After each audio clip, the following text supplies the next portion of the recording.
Assalamualaikum warahmatullahi wabarakatuh. Kami dari kelompok peredaran darah bagian 2 hari ini akan mempresentasikan tentang peredaran darah. Sebelumnya, nama saya adalah Siti Nur Fashila, absen 34. Saya Nazwa Fatyaswana, absen 27. Saya Najwa Maharani, absen 26. Dan teman kita yang berhalangan hadir hari ini, Alvina Abdurwidiwirya, absen 2. Topik pembahasan pada presentasi kali ini adalah sistem limfa, gangguan darah dan transfusi darah, dan teknologi. 1. Sistem limfa. Sistem limfatik. Sistem limfatik adalah suatu sistem sirkulasi sekunder yang berfungsi mengalirkan limfa atau getah bening di dalam tubuh, terutama antar kelenjar limfa. Limfa berasal dari plasma darah yang keluar dari sistem kardiovaskular ke dalam jaringan sekitarnya. Tersusun dari getah bening, cairan ekstra yang mengalir dari sel dan jaringan tapi tidak terserap kembali ke dalam kapiler. Cairan ini juga berfungsi untuk mengangkut sel darah putih atau limfosit yang bekerja melawan infeksi. Kemudian, kelenjar getah bening. Kelenjar yang memantau dan membersihkan getah bening saat menyaringnya. Menyaring sel-sel rusak serta sel kanker. Lokasi kelenjar getah bening adalah di area ketiak, selangkangan, dan juga leher. Kelenjar ini pun terhubung dengan area lainnya melalui pembuluh limfatik. Pembuluh limfatik. Organ limfatik ini berperan mengangkut getah bening dari jaringan. Pembuluh limfatik bekerja di bawah tekanan yang sangat rendah. Ada pula serangkaian katup untuk mencegah agar cairan tetap bergerak satu arah. Lalu ada limfa. Limfa adalah organ terbesar dalam sistem limfatik. Berada di sisi kiri bawah tulang rusuk atau berada di atas perut.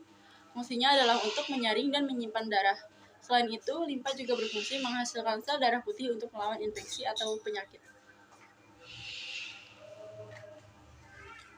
Lalu ada timus. Kelenjar timus sebagai bagian dari organ sistem limfatik dan kelenjar endokrin. Letaknya berada di belakang tulang dada. Fungsinya adalah untuk mematangkan jenis sel darah putih tertentu, sehingga melawan organisme asing. Selain itu, kelenjar timus juga sudah mulai mengembangkan sistem kekebalan tubuh dari sebelum lahir hingga masa perkembangan anak. Sumsum tulang belakang. Sumsum tulang belakang adalah jaringan lunak yang kenyal. Letaknya berada di tengah tulang tertentu, sebagai contoh tulang pinggul dan tulang dada. Dan yang terakhir ada tonsil. Tonsil adalah amandel, bagian dari atau organ sistem limfatik yang berukuran kecil, terletak di belakang tenggorokan. Sebagai salah satu sistem pertahanan tubuh, fungsi tonsil yang utama adalah memerangi infeksi. Ini karena tonsil dapat menghasilkan sel darah putih antibodi, serta tonsil juga berperan dalam menyaring virus dan bakteri yang masuk ke dalam tubuh. Selanjutnya ada fungsi limfatik. Di antaranya adalah menjaga keseimbangan cairan, membentuk cairan kekebalan tubuh, dan menyerap lemak dan nutrisi dalam pencernaan. Lalu ada organ peredaran limfatik. Yang pertama ada kapiler limfatik. Kapiler limfatik adalah suatu saluran dengan ujung yang tertutup yang terletak pada ruang antar sel. Kapiler yang limfatik terdapat di seluruh tubuh, kecuali di jaringan yang tidak berpembuluh seperti tulang dan kornea mata. Materi selanjutnya adalah golongan darah dan transfusi darah. Penggolongan darah bisa dicek melalui tes golongan darah, dan umumnya golongan darah dibedakan menjadi 4, A, B, AB, dan 0. Selain itu, golongan darah juga dibagi dalam sistem resus. Ada 2 teknik. Resus sendiri adalah antigen atau protein yang ditemukan dalam darah merah, sel darah merah. Jika sel darah merah memiliki faktor Rh, golongan darah tersebut dinyatakan sebagai Rh positif. Sebaliknya, golongan darah dinyatakan negatif jika tidak terdapat faktor Rh di dalam sel pembuluhnya. Berdasarkan penjelasan sebelumnya, golongan darah dibagi menjadi A, B, AB, dan O. Di gambar ini dijelaskan golongan darah A memiliki antigen atau agglutinogen A, sedangkan antibodi antibodi atau aglutininnya yaitu B. Golongan darah B memiliki antigen atau aglutinogen B dan antibodi atau aglutinin A. Golongan darah AB memiliki antigen atau aglutinogen A dan B, namun tidak memiliki antibodi atau aglutinin. Dan terakhir, golongan darah O. Golongan darah O tidak memiliki antigen atau aglutinogen. Aglutinogen sendiri adalah jenis protein yang dapat menggumpal atau aglutinasi dan terdapat pada eritrosit.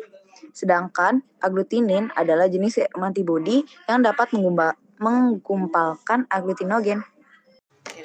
Selanjutnya adalah transfusi darah. Transfusi darah itu sendiri adalah prosedur untuk menyalurkan darah yang terkumpul dalam kantung darah kepada seseorang yang membutuhkan darah. Darah yang ditransfusikan bisa dalam bentuk utuh atau whole blood atau darah yang mengandung sel darah merah, sel darah putih, trombosit, dan plasma darah. Sebelum transfusi darah dilakukan, pasien akan diambil sampel darahnya untuk melakukan cek penggolongan darah berdasarkan sistem golongan darah yaitu AB0 dan sistem resus yang dibagi menjadi resus positif dan negatif. Jika tidak, nyawa pasien bisa terancam karena ketidaktahuan atas golongan darah yang tidak kompatibel atau terdapat antibodi yang tidak sesuai. Efek transfusi darah itu antara lain demam, reaksi alergi, reaksi anafilaksis, dan infeksi, dan juga kelebihan zat besi. Dan sebelum melakukan donor darah, ada syarat-syarat tertentu agar bisa menjadi pendonor. Pertama, pendonor harus memiliki umur antara 17 tahun hingga 65 tahun. 2. Pendonor harus dalam keadaan sehat. Dan terakhir, kadar Hb pendonor harus di sekitar 12,5 gram sampai 17 gram. Gangguan sistem peredaran darah. Gangguan sistem peredaran darah ini adalah satu, tekanan darah tinggi atau hipertensi. Tekanan darah tinggi terjadi jika tekanan sistolnya antara 140 sampai dengan 200 mmHg dan distolnya antara 50 sampai 110 mmHg. Tekanan darah tinggi dapat menyebabkan timbulnya masalah kesehatan lain.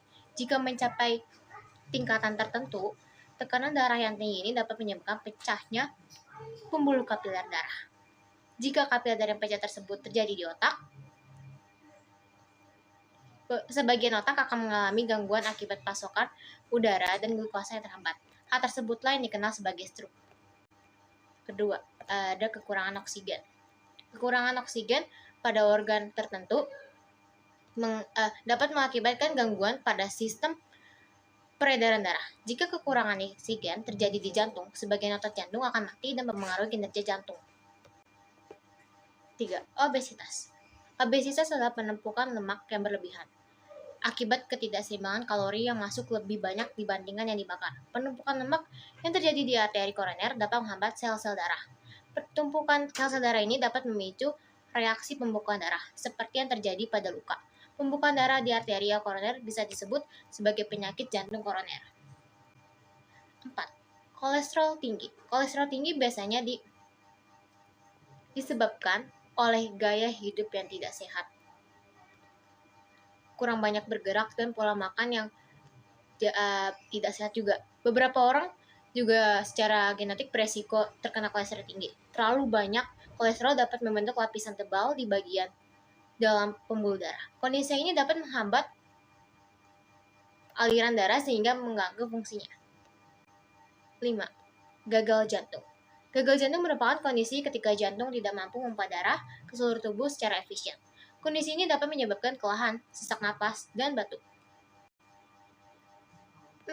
Kekurangan nutrisi. Kekurangan nutrisi adalah kondisi ketika seseorang tidak mendapatkan nutrisi yang cukup untuk pertumbuhan dan perkembangan tubuhnya. Kondisi ini terjadi karena kurangnya konsumsi buah dan sayuran yang bermanfaat bagi tubuh.